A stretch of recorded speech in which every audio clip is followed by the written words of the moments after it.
Okay, it's 12:02. We're going to start the presentation. So welcome to the Farmington High School Building Committee Building Project Cost Presentation. This is the fifth and final topic meeting in our Topic Thursday series, which were held every Thursday in April at noon. My name is Megan Guerra. I'm a resident of Farmington and the chair of the FHS Building Committee. So on a personal note, as a resident for over 20 years, a parent of two boys in Farmington High School, a volunteer, an owner of a small business, and the building committee chair, I want to share with you why I feel building this new Farmington High School is important to our community and why we need to support our children's future. I've worked as a volunteer committee member to understand the importance of this project. I've seen the time and dedication of committee members, town and school staff, elected officials, and professionals as they have evaluated and thought strategically to develop and propose a comprehensive solution for our children's future educational needs. I've worked side by side with these committee members to consider all aspects of the new FHS and how it should be designed to serve our community and students. And I can't say this any more clearly, this is the right solution, and this is the right time for this project to be approved. So in addition to your engagement and participation today, we ask the following. Please visit our website, fhsbuildingproject.org, for any additional project information at any time. Be on the lookout for a special building committee newsletter in your mailbox next week. And please open it and read it, as it provides all the critical information you need to understand this project. And the third thing I ask is that you really think about making a voting plan. So the tentative date for the high school project referendum is June 3rd. It is important that you make your voice heard and vote in this referendum. So before we begin our formal presentation, we'd like to take the opportunity to hear from town leaders on the importance of this new high school project. Today, we are joined by CJ Thomas, Town Council Chair, Ellen Seuda, Board of Education Chair, and Beth Kittner, Board of Education Member. I'd now like to introduce CJ Thomas, Town Council Chair. I'm going to first unmute myself. I often talk before I do that. Thank you, Megan, and thank you again. I like to always start by thanking your entire building committee for the countless hours and meetings you have all attended, run, and organized. So that's gotten us to where we are right now. So thank you very much. On behalf of the town council, I'd like to thank everyone who's here at this presentation or potentially watching it on tape at a later date. I'd like to let you know when the town council is referring to any financial projections, they're all based on certain assumptions. Those assumptions are fully funding all of our capital needs going forward, grand list growth, and our historic average of 3% tax hikes over time. The council has kept these assumptions in mind throughout our term, starting in January of 2020. That's why we set a budget target this year of less than 3%, that even following the zero tax increase last year. There's truly no question as to the needs at the high school.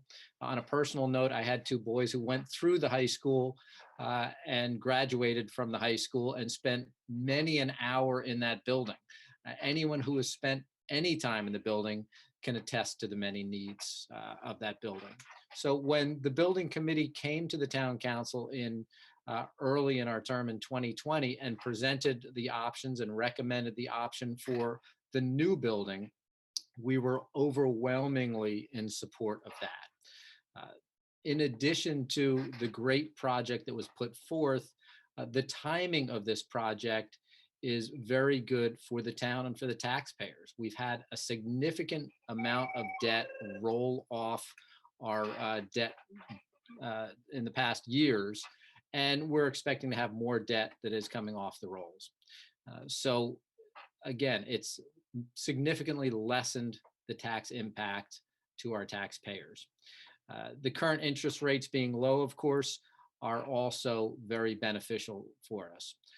The failings of this building are not in question, and they will not be going away unless we address all of those failings. So it is the town council's opinion that the new building is absolutely the right decision, and it is absolutely the right time now. Thank you, CJ. Now I'd like to introduce Ellen Seuda, Board of Education Chair.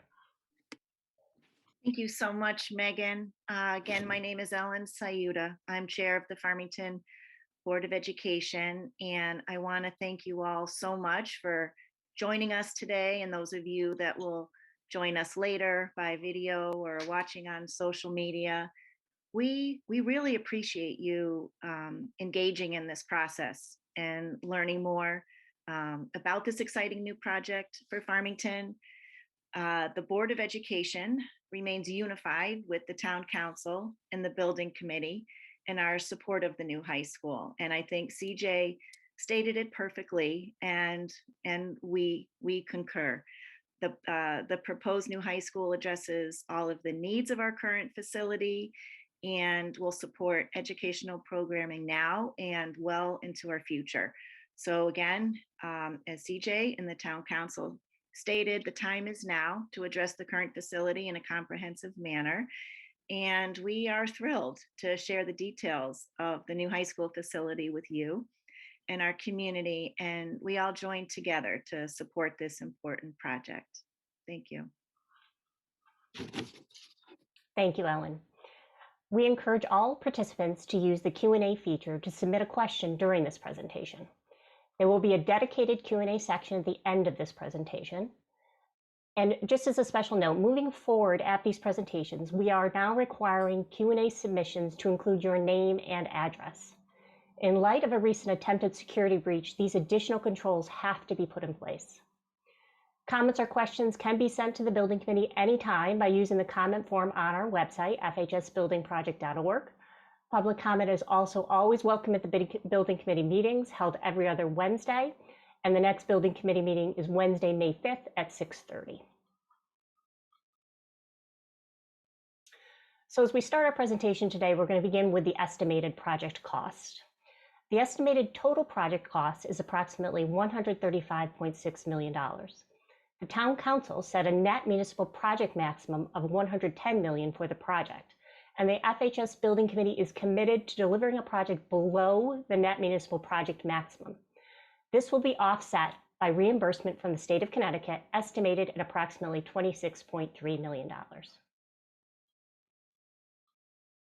So we're going to dive a little bit deeper into the budget numbers, and I'll walk through this slide in some more detail and try to kind of point out columns as I'm discussing them. So the following slide shows a brief overview of project costs broken down into columns from left to right with descriptions, original costs, and adjusted costs. The original costs were estimated in February of 2020 using independent cost estimators in accordance with the Building Committee's charge.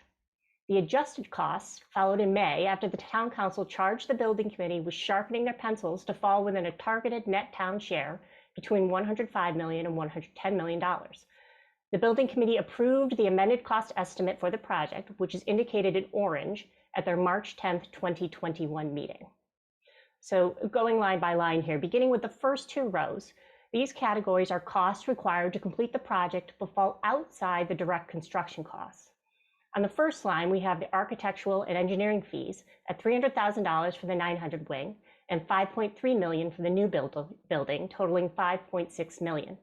These fees include all the work required to design and engineer the building, including certified consultants in specialized fields such as IT, commercial kitchens, and food services and universal design.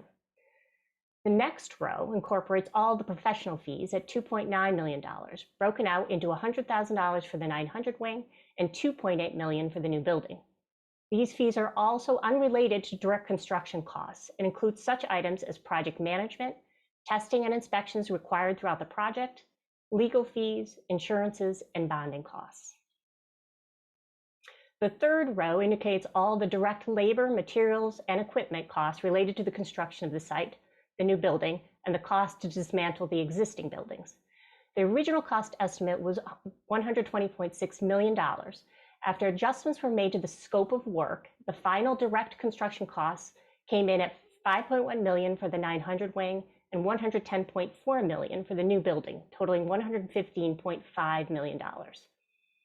We've received a number of questions regarding the cost of building materials, so I want to talk about that at this point in the presentation. On the advice of professional cost estimators, the estimate for FHS does take that escalation rate into account, And while the cost of materials has recently increased for some construction components, especially in the residential sector, actual bids on the public school projects recently have been trending downward, probably because major construction companies have been pursuing work so aggressively.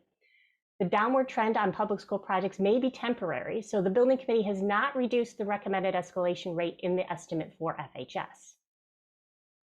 Moving on to the next line, with no funds included on the alternates line, the next row includes the costs allocated for all of the interior and exterior furniture, program equipment, audiovisual equipment, as well as any other technology-related items required to equip the school. The original estimate was adjusted from $5.6 million to $5.1 million, $200,000 for the 900 wing and $4.9 million for the new building. The next row indicates dollars reserved for any possible unforeseen costs that may materialize during construction. These numbers were adjusted from an original $7.1 million down to $6.4 million, $300,000 for the 900 wing and $6.1 million for the new building.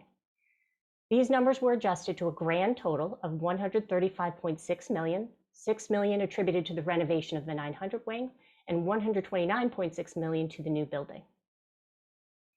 Next are the estimated state reimbursement costs.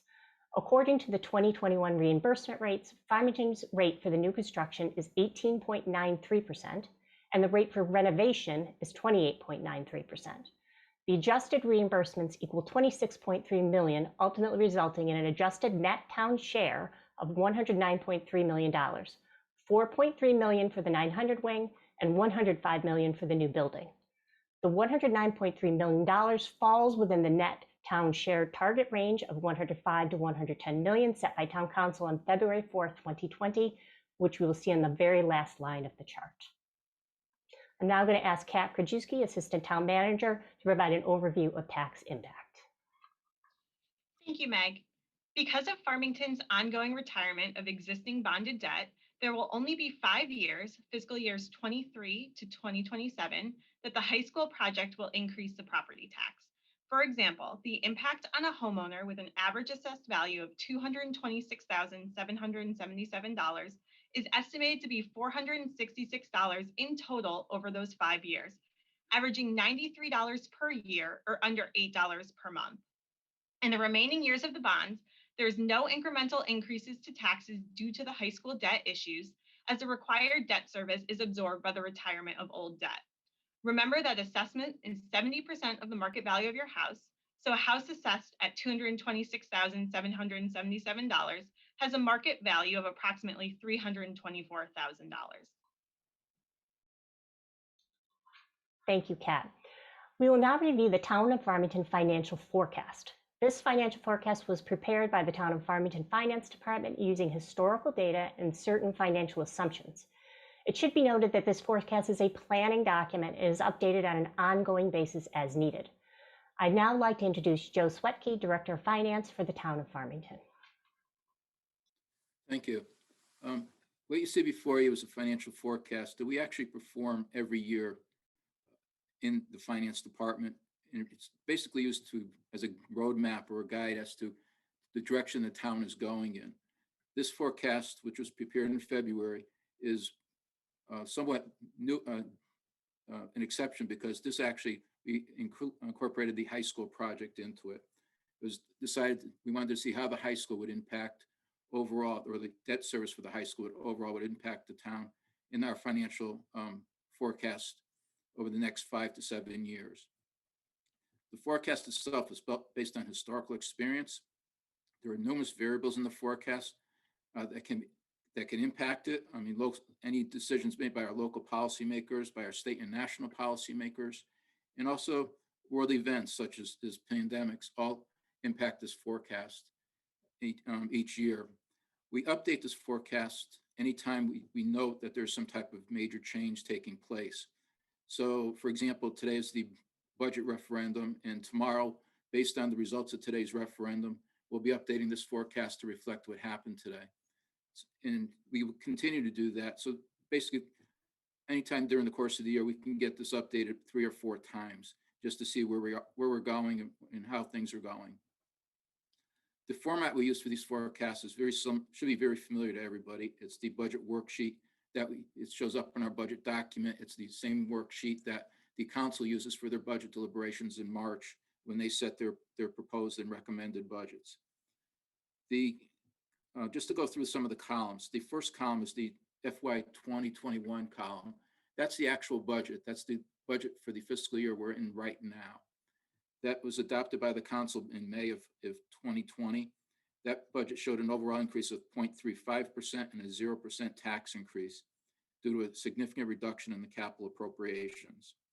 The FY 2021 budget was our forecast for what the budget would be for next year. Again, remember, this was, it's not what you're actually being voted on today, but it's what our projection was in February as to what you would be voting on today. So the actual budget that you're voting on today is slightly lower than what you're seeing in this forecast, but for comparison's sake or forecasting's sake, there's really not a significant difference. The remaining columns 22, 23 to 28, 29 are the forecast. And here's some of the assumptions that we used.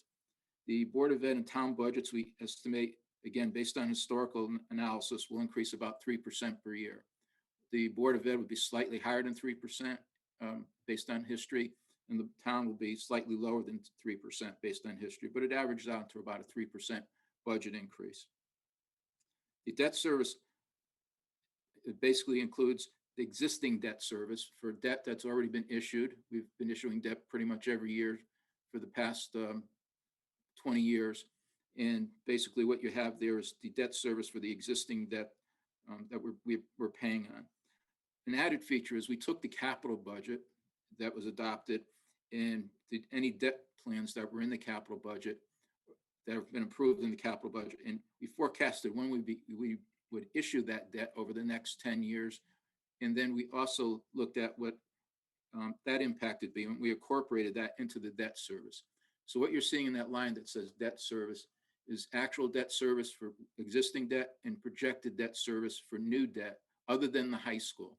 So things that are in there, for example, are roads, bonds for roads, debt issued for roads, debt issued for buying new fire apparatus, debt issued for fire facility renovations, and debt issuance for school renovations other than the high school renovation or the new high school project. What we set aside for school renovations for the other schools is approximately $2.2 million per year going forward. So we factored that in also. This category for debt service, when you go through it, you'll see that we do have some drop-offs in some years, but mostly over the next 5 years, it's going to average anywhere between $7.5 and $8 million. Again, we're going to have significant drop-offs, but we're going to also have some additions through those years as we issue debt for the projects I just highlighted. The capital improvements account is the account that shows what the town would appropriate for cash to pay for capital projects. And what we did with that account is it's basically, we took 3% of the operating budget appropriations. So the appropriations for education, for town, and for BOE pensions. And we took 3% of that and we budgeted that as a factor for capital improvements going forward. It's pretty close to what we do now. I mean, for example, the budget for next year, if approved today, would have $3.2 million for capital improvements. So again, we're hovering around that $3.5 million mark for cash appropriations for capital improvements.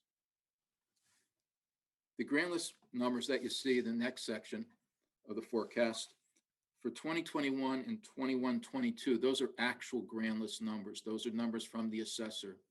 The numbers after that are projections, again, based on historical modeling. The growth in the real estate is projected to be about slightly below 0.7% per year, so slightly 0.7% per year. The growth in personal properties to be about 3% a year, and motor vehicles to be slightly below 2% a year. And so those numbers, again, were based on actual past 10 years, past 5 years. And we also try to factor in 2 years, we factor in revaluations. So in the 2 years are 23, 24, and 28, 29, you do see a jump greater than the percentages I just mentioned, because we're looking at a revaluation in those years. Every 5 years, the town must reevaluate. So that's captured there. Under the revenue accounts, these are the non-tax, what we call the non-tax revenues. And again, they show up every year in our budget document. These, for the most part, were forecasted based on historical information. We tried to be somewhat on the conservative side. Some of these are very consistent, and so in some of these can fluctuate. We have the biggest category here are state grants, and we tried to be a little bit on the conservative side with state grants, but we do see them to be holding pretty steady going forward, with not a lot of significant change. So going back up to the expenditures, if you look at the highlighted line, the $110 million bond issue line, that is the line for the new high school project. We separated it out in this forecast just for to give people a better idea of its impact. The amount is based on the direction the council gave the high school building committee last year for the maximum municipal amount. The timing of the issuance of the bonds was based on a draft schedule prepared by the architect for how the project would proceed if it was successful at referendum. And of course, the schedule for the bond issuance assumes a successful late spring, early summer referendum and start of design work immediately after the referendum. It also assumes that construction would begin on the project in September of 2022 and would end during the summer of 2025. So based on those schedules, based on those assumptions, we see that this project would most likely have 4 bond issues attached to it. For the forecasting, just in comparison purposes, just to keep it on the simple side, we planned each bond issue to take place in January of each year. However, and to stress this strongly, the actual timing of the issues, the amount of each issue, the term of each issue may vary depending upon the timing of the project, cash flow needs, and market and economic conditions.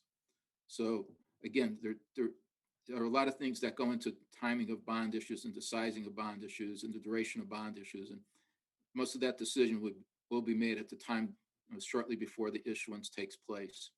But for forecasting purposes, we try to keep it simple.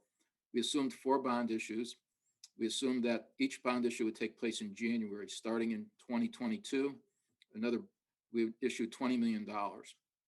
In 2023, we would issue $45 million. In 2024, $25 million. And in 2025, $20 million. We gave them different interest rates, and admittedly, we went high on the interest rates, but we did use a 2.75 for the first issue, a 2.85 for the second issue, a 2.95 for the third issue, and a 3.05 for the fourth issue. And those probably are on the high side based on the market today. But you also have to remember that we're talking about issuing debt 4 years from now. And, as we saw last year, anything could happen to the economy, anything could happen to the bond markets. Because the first bond issue is in January of 2022, there's no debt service impact in fiscal year FY 21-22. So if you look in that second column where it says projected budget FY 21-22, the highlighted line, there is no high school debt service. There is no impact to the town budget. Thank you. There is no impact to the town budget for that year. The first impact comes in 22-23, and that's with the issue of the $20 million in January of 2022. Interestingly enough, because of the debt service we're projecting at that point would be $1,216,667. Interesting though, because of the decrease that occurs between 21-22 and 22 and the debt service slight above it, the actual impact is very low. You're actually looking at existing debt service dropping by 1.1 million and adding new debt for approximately slightly over $1.2 million. So the impact is fairly low in that year to the town budget as a result of the high school project. In fiscal year 23-24, the debt service does jump. That year, we're going up to $4 million, a little over $4 million. And there is an impact in that year because now you're paying for 2 debt issuances totaling the $65 million, the $20 million from the first year and the $45 from the second year. The tax increase in 23-24 is approximately $188, and to the average home assessed at $226,000. Again, in 24-25, your debt service increases by 1.7 million, and the tax increases slightly under $100, $98 for that year. In 25-26, debt and service increases another 1.7, and the increases in the taxes for that year is $94, attributable to the high school project. After you get to the 26-27 year, the high school debt service peaks at about $7.9 million per year. And the tax increase for that year is around $9 million. There's also a benefit to overall, because it was mentioned previously, the debt is substantial amounts of existing debt will be dropping off each year, especially in those years in the 25, 26, 26, 27 years. So at that point, with the peak in the high school debt and with the drop off in other debt, you're going to start to see that the amount of taxes, the increase in taxes due to the high school debt service pretty much goes flat and then starts to decline as you start to pay off the debt, and the interest costs decrease until it's finally paid off in 2045. So with again, the peak becomes in 26, 27, and then it stays flat for a year, and then it starts to go down. It'll probably go down about, we estimate the annual tax cost, if you will probably go down between $13 and $14 a year until it finally fades out in the last year in 24, 25. Just another thing about this forecast. One unusual thing that we did with this forecast is the town's policy for the past 12 years or so has been to issue debt with a 15-year term. So the only exception to that has been the wastewater treatment plant upgrade. That was through a loan, a 20-year loan, but most of the town's debt is issued on a 15-year term. For this forecast, and we actually looked at extending that to an additional 5 years. So all of the debt shown, new debt and the high school debt, are all shown on a 20-year term. But again, the term of the loans would actually be determined before we actually do the issuance. So that's actually will be dependent upon, as I mentioned, economic conditions, market conditions, in the town's budget position at that time. That concludes my presentation. I'll turn it over to Meg. Great, thank you so much, Joe. So in addition, there is a dedicated project cost page on the FHS Building Committee website. So again, fhsbuildingproject.org. So in addition to the financial forecast you saw presented here today by Joe, there is also a table to determine the impact of the high school project on your property tax based on the market value of your home, as well as the proposed bond schedule. So additional resource for you and more information to share on the website. So now that we reviewed the project cost and tax impact, we'd like to play a brief video that provides a side-by-side comparison of the current high school and the new high school before we begin the question and answer portion of the presentation.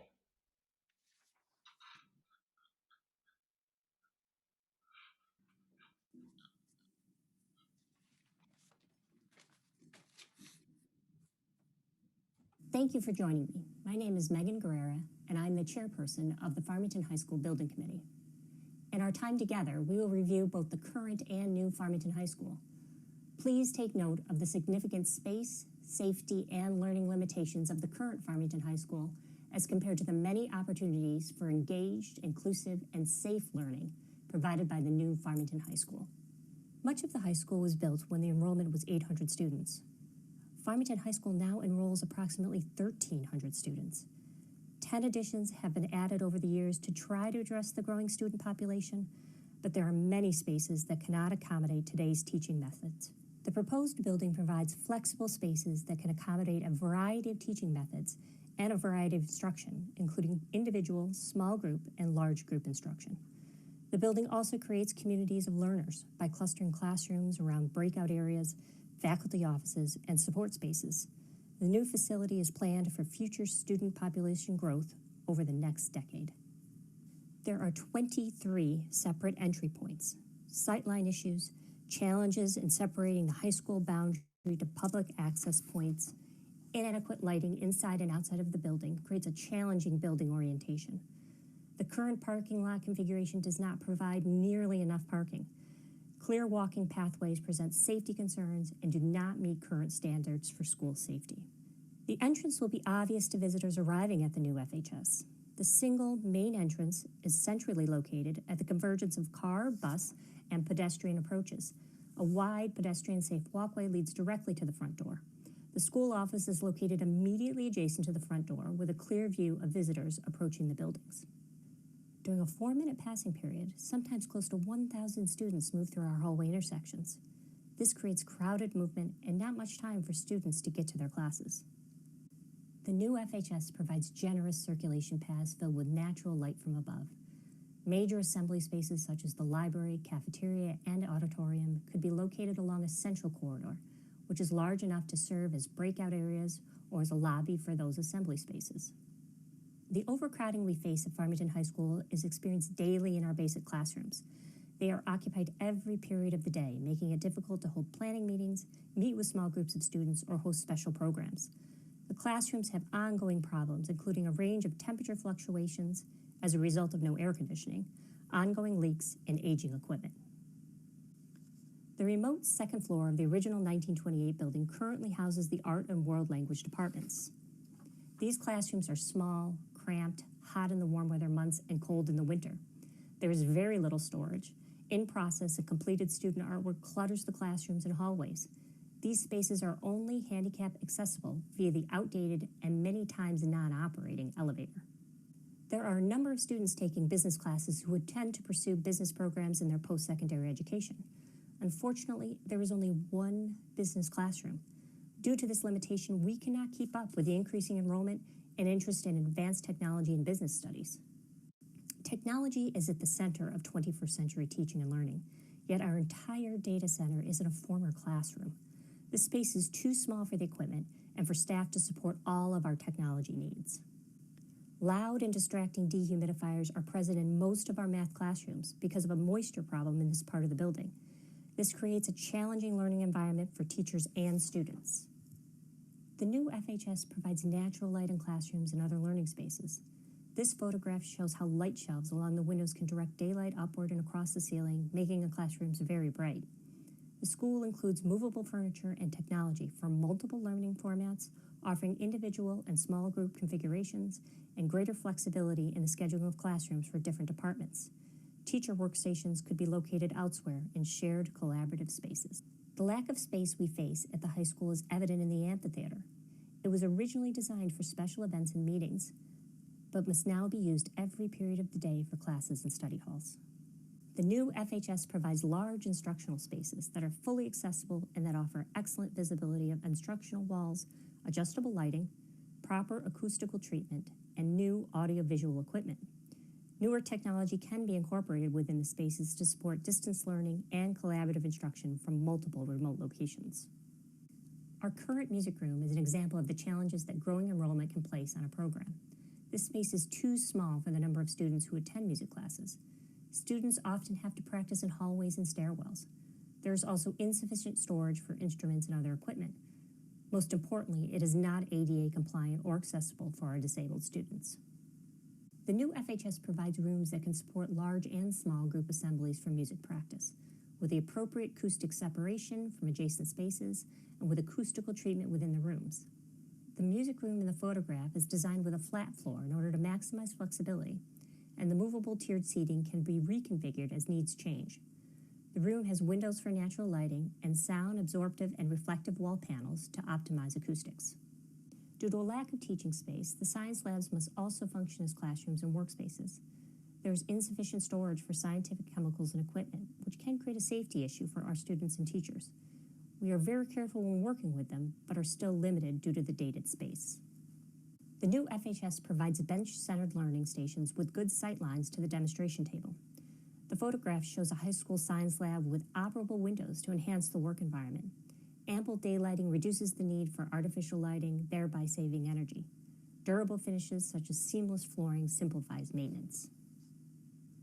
In applied arts classes, students work with power tools and all kinds of objects. The classroom is too small to expand on project opportunities, as these types of projects require sufficient space to ensure student safety. The new FHS provides clean, safe, and organized workspaces with adequate storage facilities for materials and tools. Shop infrastructure should include acoustic separation of spaces, sensible distribution of utilities, and ample ventilation with dust filtration. For safety reasons, power equipment should be spaced appropriately and have proper safety features with emergency disconnects. There is no access to the second-level library for disabled students. The current library is not compliant with ADA standards. There is just not enough space for growth and student use. The new FHS provides a very visible, centrally located library with space for a variety of activities, such as individual study, small group discussion, and project work. Movable furniture can offer opportunities for rearranging spaces to accommodate evening meetings and presentations. The auditorium at Farmington High School, like many of our larger spaces, is inadequate to serve the needs of our community. A high school auditorium should accommodate at least half of the student population. Ours currently holds less than 1/3. Additionally, the space is not ADA compliant. This arrangement is problematic for large crowds, as entering and exiting the rows is difficult and distracting. Finally, poor acoustics and insufficient lighting for student productions hinders the capabilities for educational and community programming. A properly functioning high school auditorium provides a fully accessible space that serves the needs of the entire community as well as the students. It should act as a general place of assembly for everyone, as well as a learning environment for students, particularly those active in dramatic and musical events as performers, or as technicians in activities such as set building, staging, and media controlling. For that reason, features such as catwalks for stage lighting are designed with student safety in mind. Our cafeteria cannot accommodate the size of our current student body. 4 lunch waves must be organized, the first beginning before 10 a.m., which is when food can legally begin being served. Those students are not only scheduled for lunch at 9:50 a.m., but they must also get their food and eat in under 30 minutes. This is difficult with the number of students assigned to each lunch wave. Additionally, a minimum of 5 faculty members must be assigned to monitor each lunch wave, which is challenging given faculty teaching schedules.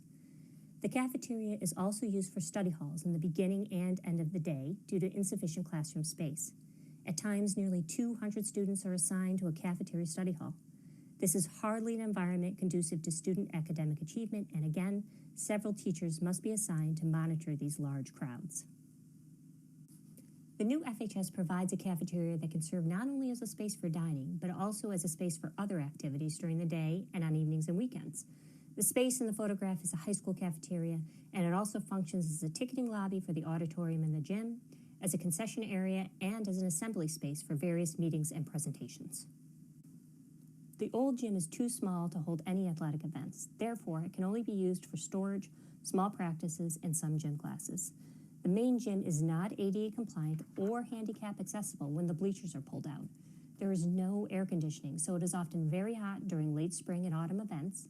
It is also located directly across from the auditorium, so these two popular areas must compete in terms of space, sound, crowd control, and parking. The new FHS provides a gym for phys ed and athletic team events and is large enough for major assemblies of the student body. The high school gym in the photograph features a roof with a sawtooth configuration that allows daylight to enter into the gym, creating a pleasant, uplifting space. This gym is divisible by an overhead gym curtain and contains retractable seating on both sides. The high school currently lacks adequate breakout spaces for collaborative class activities. As a result, students must sit on the hallway floors when doing group work. This is not an ideal learning environment. The new FHS provides ample opportunity for breakout spaces adjacent to teacher work areas and near classroom clusters. Breakout spaces that are comfortable and attractive can offer greater opportunity for spontaneous discussion, group activities, and interdisciplinary teamwork. Highly visible areas such as the one shown in this photograph can be flexible gathering spaces between classrooms, and they can be the focal point of a smaller learning community. The location of the administrative offices in the existing facility is problematic. School administration does not have a direct view of the visitors approaching the building. In fact, the front office is located deep within the footprint of the existing building, quite far from the front door. Faculty offices are inadequate, and they are placed in various remote locations in the existing building. This does not encourage cross-disciplinary collaboration among teachers, and it makes interdepartmental planning very difficult. The new FHS administrative offices will be located in the main entrance of the building. This provides maximum views of people entering the building for security purposes. Faculty offices will be placed in each of the learning communities to encourage interdisciplinary collaboration. The existing building has been renovated and enlarged so many times that its infrastructure is poorly arranged, with multiple heating and cooling systems of various vintages, a bewildering distribution of wiring for electricity, and a confusing maze of piping for plumbing and drainage. This makes maintenance difficult and costly. Many components are outdated and replacement parts are no longer made. Most of the existing building is only 1 story in height, resulting in many roofs of different ages, with many joints between those roofs. The result is an existing facility that has reoccurring failures in its infrastructure. The new FHS is planned to minimize its roof area and its exterior wall area. The design uses energy-efficient walls and windows to reduce heat loss in the winter and heat gain in the summer. Walls will have more insulation and less infiltration, and new maintenance-free windows will improve security and energy efficiency. The new mechanical, electrical, and plumbing systems will be arranged to maximize efficiency and simplify maintenance.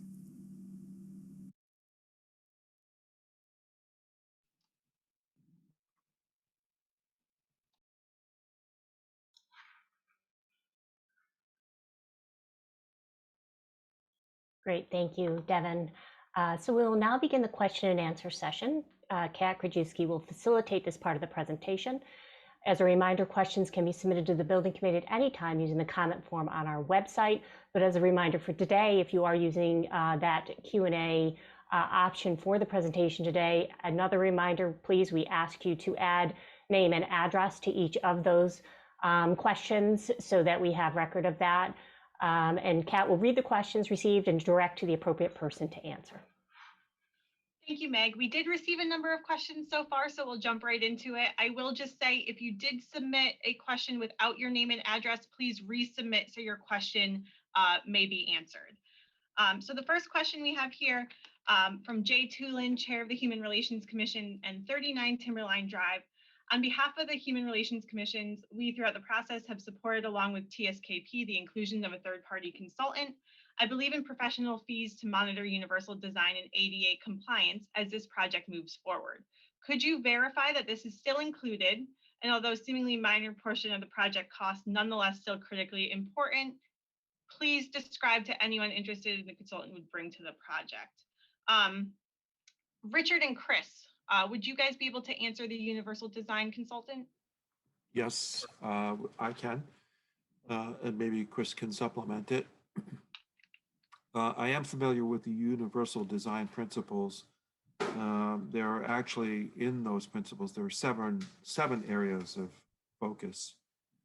And in some locations, such as in Massachusetts, where we've also been doing public school projects, it's mandatory that we bring in a third-party consultant to review accessibility in the design. Yes, the fees associated with bringing in a third-party universal design consultant are still included in the project. They were in the first couple of lines, Meg, that you highlighted when you went through the project costs a little earlier. And the value that a universal design consultant can bring is that you have another set of eyes, someone who is really focusing on the trends in making the facility fully compliant with accessibility. And it's not only just the building, it's also the site as well, all of the surrounding areas. So yes, we're aware of it, and it is included in the project budget. Right, and I'll just reiterate that yes, we are allocating costs for that consultant in the professional fees line in the budget.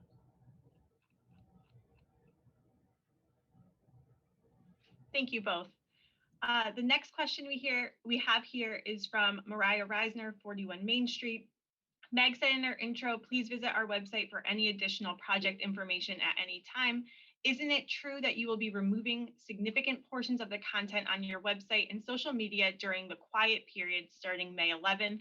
How can residents be informed after May 11th? Meg, would you be able to take this one? Yes, I can, Kat. So the reference here is to specific requirements on communications for municipal projects that are aligned around elections enforcement law. So to just provide a little bit more clarity around the question, once a referendum goes into warning status, elections enforcement laws apply to communications that use municipal funds.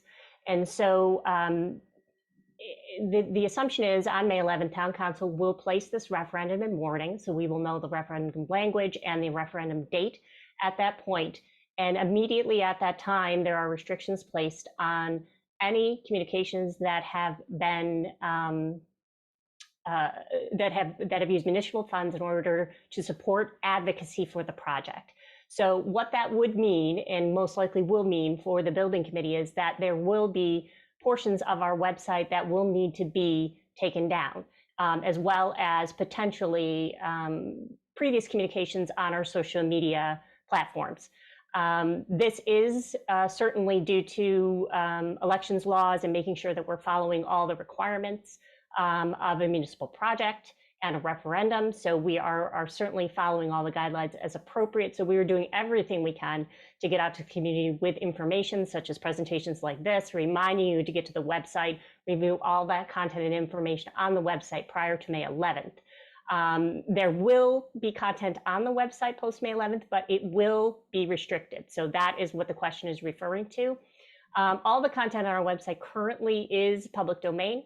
It is easily accessible. It is easily copied and reused and redistributed at any time. So the thought is that most likely there will be other community groups that will have access to that information and be able to share that information with the community after May 11th and up until the point of referendum. So although this can be a little bit complicated in our conversation, we just want to make sure the community understands that there will be a change in communication and level of communication from the building committee and from any municipal resources post May 11th, excuse me. So I think just providing more clarity around that question and making sure people understand, we will direct you to our website for all the information right up till May 11th. And then I believe there will certainly be other opportunities for you to gain access to the information after May 11th.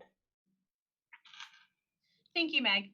The next question we have is from Sam Reisner, 41 Main Street. You mentioned an attempted security breach to the FHS Building Committee. Can you elaborate on this? I can take this one. At a recent meeting, there was an attempt at, for lack of a better term, a Zoom bomb. The security measures that we have in place did prevent this from happening, but we want these presentations to remain open and accessible to all residents. So rather than requiring registration to attend, we're requiring questions to be submitted with a name and address moving forward to make this more in line with our standard public meeting or public presentation protocols. Next question that we have here is from Art Simonian, 72 Westview Terrace. Why does debt service go out from 27 to fiscal year 28 from 7.7 million to 8.1 million? Is this the high school project debt or other project debt increasing? Joe, would you be able to answer this one?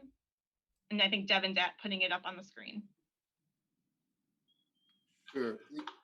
The high school debt service would be the yellow highlighted line that you see across, and that would be the debt service.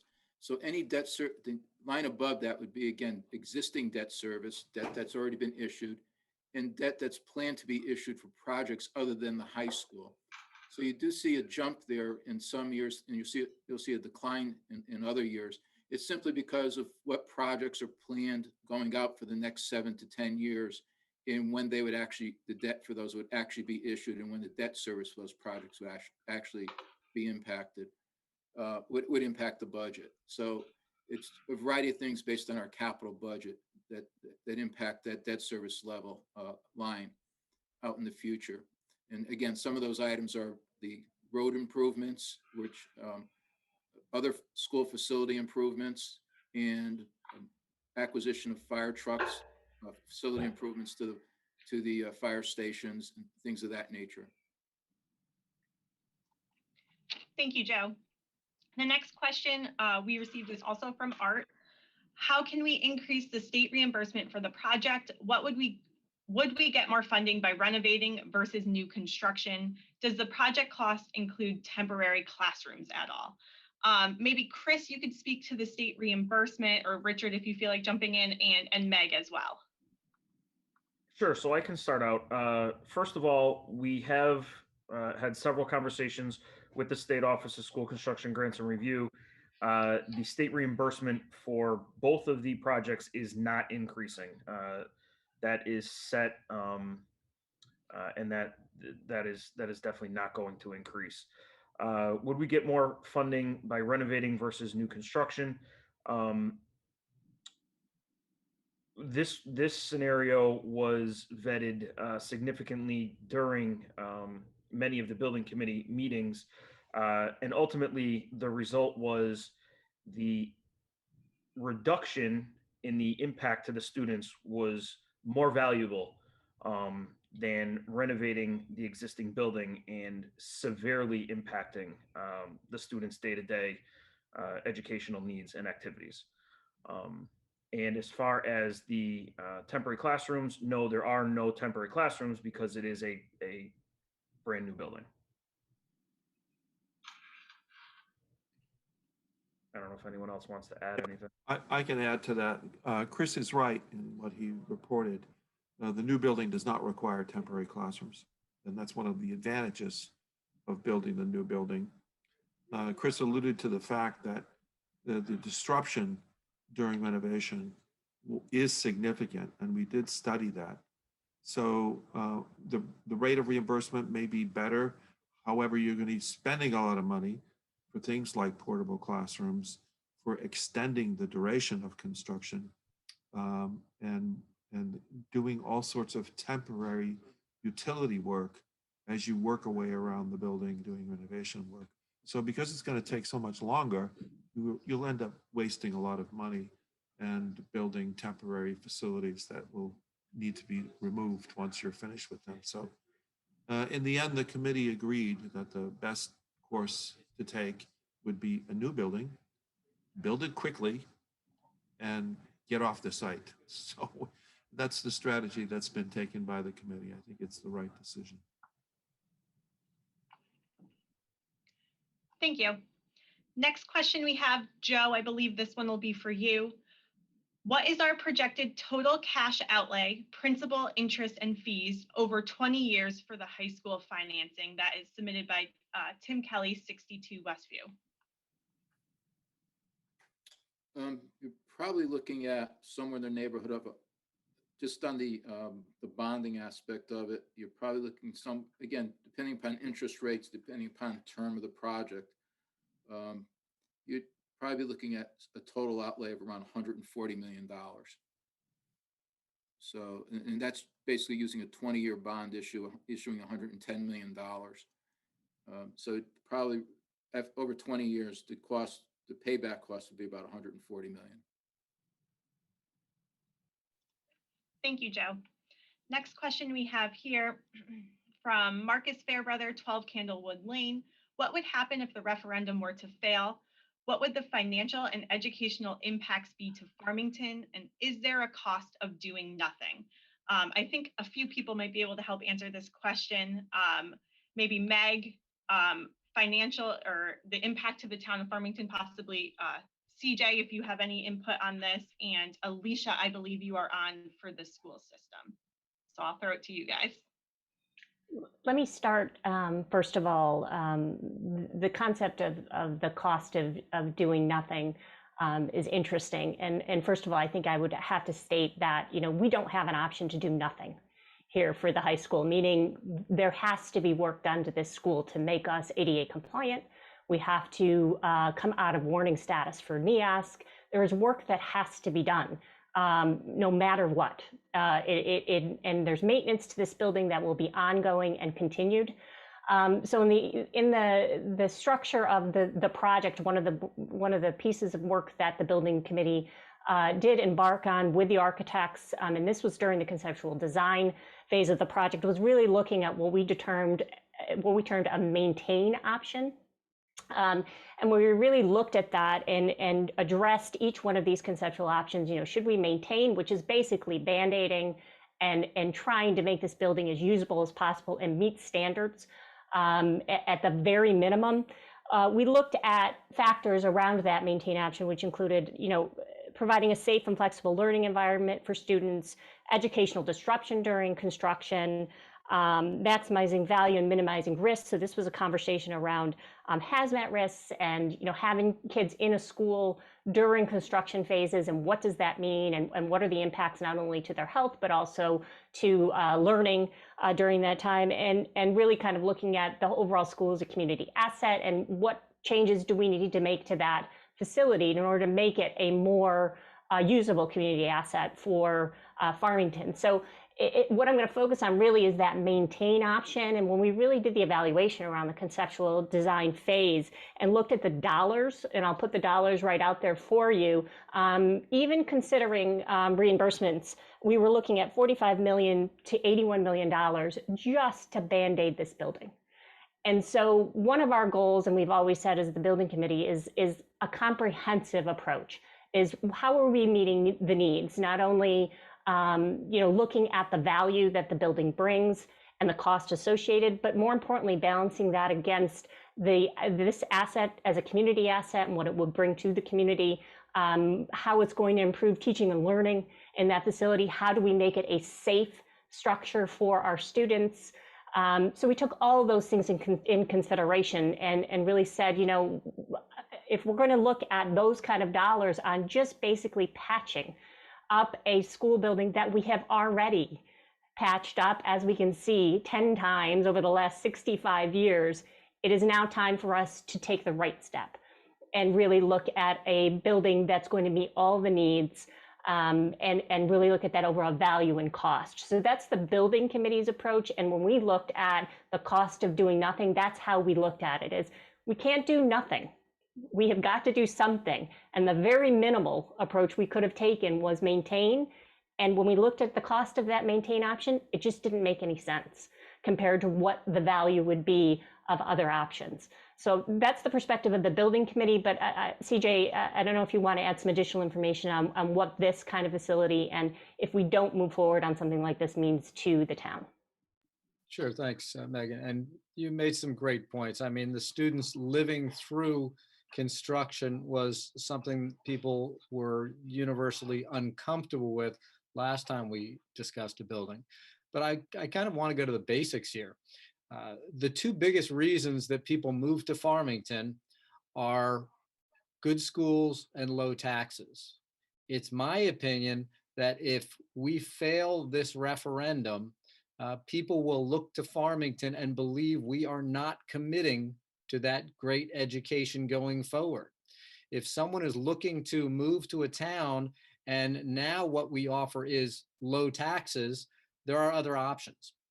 I think, again, in my opinion, that will absolutely affect property values if we reject this new high school proposal. So I think there are very large and far-reaching impacts to not taking care of the problems facing the high school building that over 80% of our public surveyed realize are there and need to be addressed. I would just add from the school district perspective that when you talk about NEASC accreditation and what comes along with that, other consequences are things like our ineligibility for grant funding monies, not allowed to be a site for College Board testing, students at risk for scholarships, admissions into competitive colleges and universities. So beyond the actual continuing to invest in a facility, facility upgrades, roofs, mechanicals, all of those things, we also are putting our students at a clear disadvantage moving forward. Thank you, everyone, for that response. No, and Pat, I'm sorry, this is Ellen. I would Oh. just like to add, as a school board to piggyback that we discuss the price of doing nothing quite frequently, especially at budget time. And I would say over the past many years, with the anticipation of a building project, we have put off many projects at the high school that are much needed, but we don't put those forward until we are really at a severe safety issue. I would use the example of a $120,000 roof project in our capital budget this year. That's can be added to the price of doing nothing. So I would just say that, as a school board, and that we are very concerned about a failed referendum putting us into almost an emergency type situation with the town. So I just wanted to add that. Thank you, Ellen. The next question is written here. Question for Joe. If we choose to build the new high school in 5 to 7 years, won't this allow us to have much less impact on annual debt and tax increases, given our current debt retirement schedule? And we can still build to meet potential enrollment needs for 2029-2030 timeframe. That's from Tim Kelly, 62 Westview. So Joe, I'll send that to you, but maybe Alicia, you can also answer regarding enrollment projections.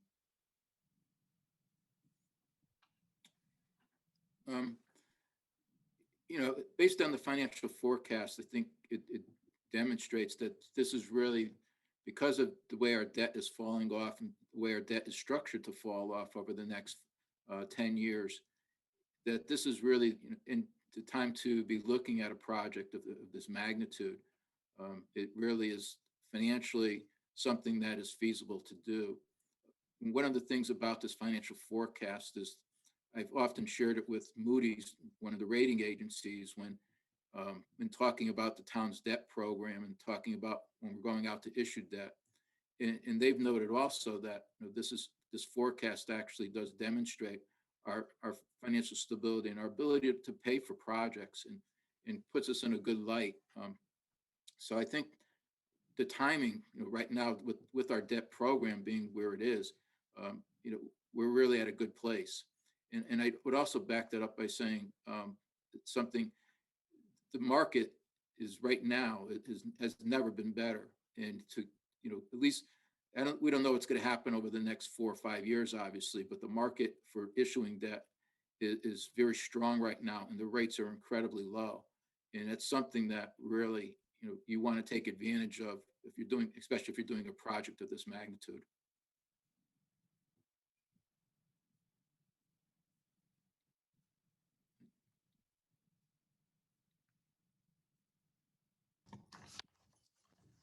In our projections over the next 10 years to get to 2029, we're projected to increase at a 10% increase at the high school level. So I think the question was something about, could we shift the timeline and still meet the needs of our students at the highest enrollment level? And if we when we look at planning for this project, we look at where is our highest point in our enrollment projections. That doesn't mean the highest point is at the top year. So keeping with this timeline also meets our needs for enrollment. Pat, if I could jump on also, very good points brought up by both Alicia and Joe. And some of the things I looked at, because I've had this conversation before, by putting this off, first of all, we've already discussed the cost of doing nothing. There will likely be millions of dollars that will have to be spent on a building we know we will be taking down if the plan is to put up a new high school in the future. Joe pointed out that right now, interest rates are very favorable to issuing debt. We have no clue right now what interest rates will be in 5 years. We also have no clue what the cost of construction and supplies will be in 5 years. What we do know is historically, it is very rare that 5 years hence, a building project of this size will be less expensive. So I appreciate the thought that we will have a lesser debt load in 5 years, but that's not a straight line. It's more like a mountain chart. That debt goes up and down over time. So if we're trying to find one sweet spot, I think you just heard Joe say, this is kind of the sweet spot we know going forward. There is a lower point in the future, but there is no better point. Thank you, CJ. Next question we have here is from Art Simonian, 72 Westview Terrace.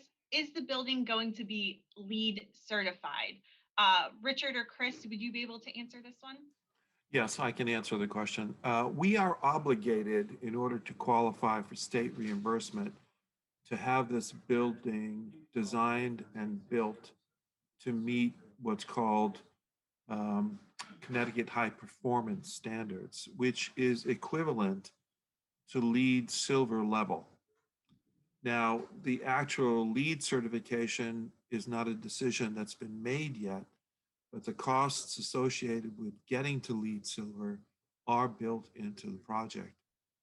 We can have that conversation after referendum, whether we need to have that certification from LEED actually implemented. There would be a marginal costs. All the other costs associated with it, such as commissioning, such as all of the measurements that need to be taken to meet LEED Silver level, are already incorporated. So the answer is maybe it'll be LEED certified, but we do know that the actual cost of getting there are included. Thank you, Richard. The next question that we have here is going to be for Joe. Where is funding from stimulus relief due to COVID reflected in the budget forecast? That question is from Art again. Okay. Right now, any money that comes from COVID is not eligible to be put in the town budget. Basically, our COVID money, what we've received to date, is being accounted for separately from the town budget, and any COVID expenditures that we're incurring are being charged off to the money that we've received. In the future, there are some substantial amounts of money that'll be coming to the town due to various stimulus programs. However, the definition or the requirements or guidelines on how to spend that money have not been established as of today, as of this morning. So we don't know how we're going to be able to spend that money, and we're waiting for the United States Treasury Department to issue the rules and regulations to let us know how we could spend that money, whether it could actually be brought into the budget, or what, or we have to keep it separate, and what we could spend it on. So it's really up in the air. It's kind of, we're being told we're going to get substantial sums of money on the town side, but we're not being told what the allowable expenses, other than for COVID expenditures, that that we could use that money for. So the short answer is none of the COVID money is reflected in the financial forecast. In my understanding of the various programs that the money comes from, none of it will actually be able to go into the town budget. It has to be accounted for separately. But again, we have to wait and see what Treasury decides and what they issue for guidelines. And hopefully, some of the money is supposed to come in next month. Hopefully, we'll get the guidelines by next month. Kat? Yeah, go ahead, CJ. Could I just add a little bit to that? Because that was a great explanation, Joe. As always, we have no idea until they give us the rules on how it can be spent. But the one thing we do know is that any money that comes to the town that can be used for infrastructure will pay for infrastructure. That means it's a potential. If it can be used for some projects that we're speculating spending money on going forward, some of that existing debt service can be offset by this new money. So whether it's allowed to be used for a high school project or some other major project, it will help the town's finances. Every dollar we can get are a benefit to us. Thank you, CJ. We have another one here from Art. Richard, I think you'll be able to help us answer this one. How is the existing parking for students impacted during construction where the tennis courts are? How will students safely get in and out of school into their vehicles during the multiple years of construction? Sure. So the tennis courts do need to be removed to make way for the new construction area for the high school, the new high school. And there is some parking that's going to have to be temporarily relocated. And so what we've indicated in our planning is the grassy area that's adjacent to the parking lot at the library, the public library, which is off of Monteith Drive as well. And so we indicated in previous presentations how we've allocated a space for that temporary parking that's budgeted in the project budget as well. Once the new building is finished, and then we move to removal of the old building and then completion of new parking areas, as well as replacing the tennis courts and a ball field in that former footprint of the old building, then that temporary parking would be removed. So we have accommodated such relocation of tennis courts and parking. As far as safety is concerned, it's not unusual to have a construction of a school on the same site where an existing school is operating. We have indicated that the construction zone will be securely fenced and traffic will be directed, keeping school traffic separate from construction traffic. It's not a problem to keep that traffic separate. Thank you, Richard. Next question is from Robert Kowal, 40 Littlebrook Crossing. Where are construction management costs budgeted? Richard or Chris, would you be able to help us with this one?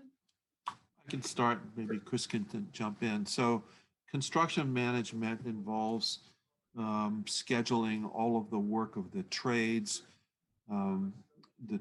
construction of a temporary trailer on the site, coordinating all of the trade work, managing all of the requisitions, the payments to all of the subcontractors, all of those general conditions, and managing the contingencies.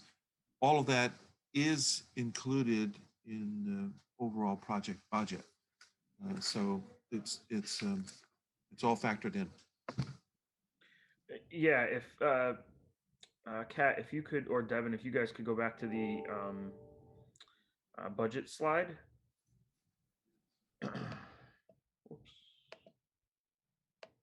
Right, so line 3, construction costs, even though those numbers are large, being 5.1 million for the 900 wing and 110 million for the new high school building, the fees associated with the scope that Richard just outlined are included in that line, within that line, those numbers. Thank you for that.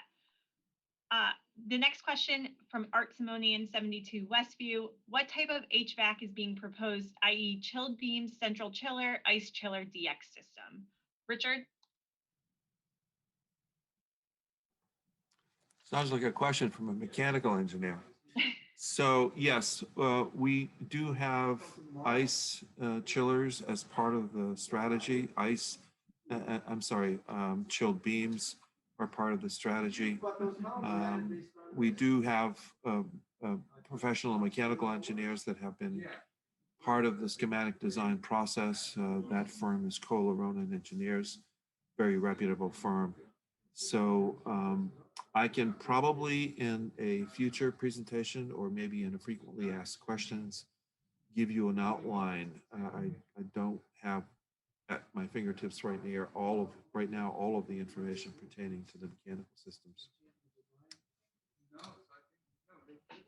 Thank you. We just received another question from Art. Is there a program manager to oversee the construction manager, or will town staff be forced to manage the project? Program managers push the CMs along as well to deal with funding reimbursements. I am a civil and handled the Berlin High School renovation project as a public works director. I will say that the building committee will be going out for a construction manager. We also have our owner's representative who will help us manage the project throughout its completion. So we're building that team of professional partners to make sure that the project is managed and overseen by the building committee as well. So I think, Meg, that's all the questions that I have. If you want to take back the presentation. Great, thank you, Kat. And we do very much appreciate all the questions today and the participation. So again, we encourage everyone to visit the officially sanctioned factual website, fhsbuildingproject.org, as your source of information, updates, presentation, recordings, and anytime you have questions regarding the project. As we mentioned previously, you can find us on Facebook, Twitter, and Instagram. I do want to specifically call out some resources on our website currently regarding previously recorded presentations. So we have done everything we can to deliver live presentations via Zoom, obviously, to all different neighborhoods and communities or parts of the community, as well as topic meetings. Though every one of those meetings has been recorded and is currently on our website for access. So please, by all means, if there's additional information you want to learn about, or you want to see a previous presentation that you weren't able to attend, it is out there free to view. So we just want to make sure everybody knows that that resource is available to you. Again, one more reminder about the very special newsletter that will be hitting all mailboxes next week. We really do encourage everyone to take the time. You will notice it when it hits your mailbox. And it really is a great resource and has a lot of information about this project, all the critical information you really need to understand and know prior to casting your ballot. So we do encourage you to take the opportunity, read through that newsletter, and share information with neighbors, talk about it. Anything we can do to keep people informed and knowledgeable of the project, I think is helpful for the community as a whole. So again, we thank everyone for your attendance in today's presentation and your continued engagement. And we hope that this presentation was helpful for you. Thank you, everyone. Thank you. Thank you. Thank you.